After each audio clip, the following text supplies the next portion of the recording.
Assalamualaikum warahmatullahi wabarakatuh and good day. So in this video, we'll continue with the same method of transformation, okay, which is topic 4.3 with example 6.8. So let y1 and y2 have a joint density function given by this equation. Okay, and then you can see that you have exponent power negative y1 plus y2, and then you can see that y1 is greater than 0, y2 is greater than 0 as well. All right, and then 0 elsewhere. And then find density function of u equal with y1 plus y2. So you can see that this is your h, y. And then if you look this hy, this is positive, or it's increasing. Okay, the function is increasing. All right, so look the solution, and here if you look, we have y1 and y2, which is the joint density function given. All right, so you will have bivariate, like in this case. Okay, bivariate, the bivariate situation. So this problem must be solved in two stages. Okay, first you need to find the joint density function of y1 and u.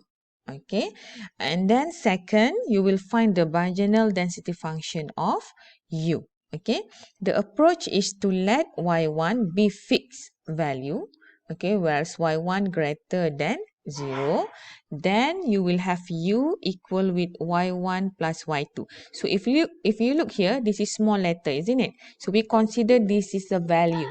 Okay, y2 is a function, it's a random variable, but here when we have small letter, we consider a fixed at value y1 greater than 0.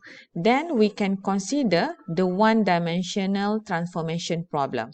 Okay, because if you have two random variable, it's become two-dimensional transformation problem.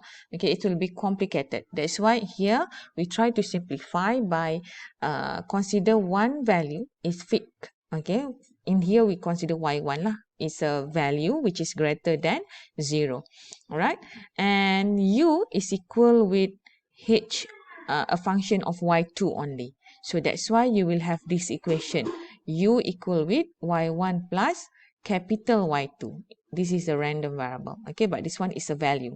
Okay, it's 1, 2, greater than 0. So let g y1 u. So that's when you have two value here, u and y1, denote the joint density function of y1 and u. So you can see your first stage has been done here. All right, then we have y2 equal with u minus y1. How you get that? So from previous you have u equal to y1 plus y2, isn't it? So you will have y2 equal with u minus y1.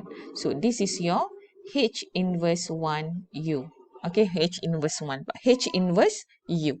Okay, so based on previous slide, okay, based on previous video, I mean, so you can see that this function, you will have y1, okay, because it's a value, and then here is your u, actually your y here, this one, isn't it? This one. Okay, so this is your inverse function u, which is you get from here, which is for y2, and then you differentiate with respect to u, this one.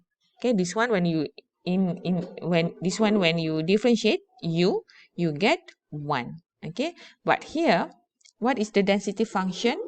So the density function for y1, I mean, we have this density function, okay, exponent negative y1 plus y2, but we have done that y2 equal with u minus y1. So here you can substitute the exponent with y1 plus u minus y1 here. All right, so finally you get in term of y1 only. So here you will have u. So you can see that y1 is greater than 0. Okay, and then your u is this one. Okay, this one. U is minus y1 greater than 0. Or in other words, you can see that we can simplify this one. You have exponent power u. Okay, this one, when you simplify, then your here you bring to the left, you can get u is greater than y1, and this y1 is greater than 0 because of this situation. Okay, so notice that you can see here your y1 is less than u. Okay, then the marginal density of u can be obtained. Okay, and can be you learned before how to get the marginal density, so similar concept, but now in terms of u. So you can see that if you want to find the density function of u, the marginal density function of u, you will have this density function you differentiate with respect to y1. So here you have here exponent negative u. So when you differentiate with respect to y1, you will get y1 lah, isn't it? Because here don't confuse, okay?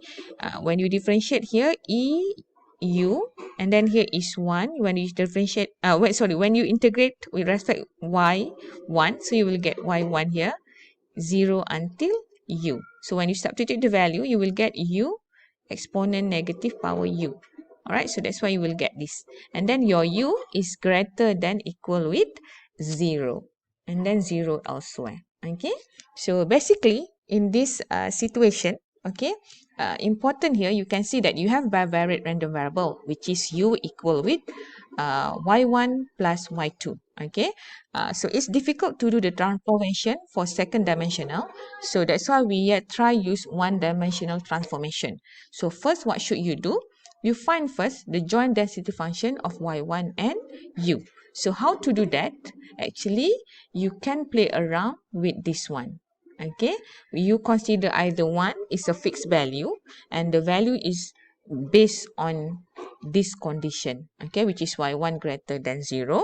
So then you will have this equation. Okay, and then based on previous concept, the concept that we learned in this transformation, you should have the inverse function of y. Okay, so here we consider y2 lah, the inverse function. Alright, so let this one gy1u ni, then you will get this equation. Okay, that's mean your y2 is equal with u minus y1. So this is your h inverse u. Okay, and then you do this concept, and then here you do this, and then you get this one. Okay, but this is not finished yet, because second stage you must find the marginal density of u in order for you to use, or to make it the bivariate variable to y1 y2 remove. We only have in term of u. Okay, so that's why we'll have this one lah, this one after you get the marginal density function of u. Okay, so if you want try understand clearly how is it, and then try do exercise similar example like this, and then you can see how is it. All right, so thank you class.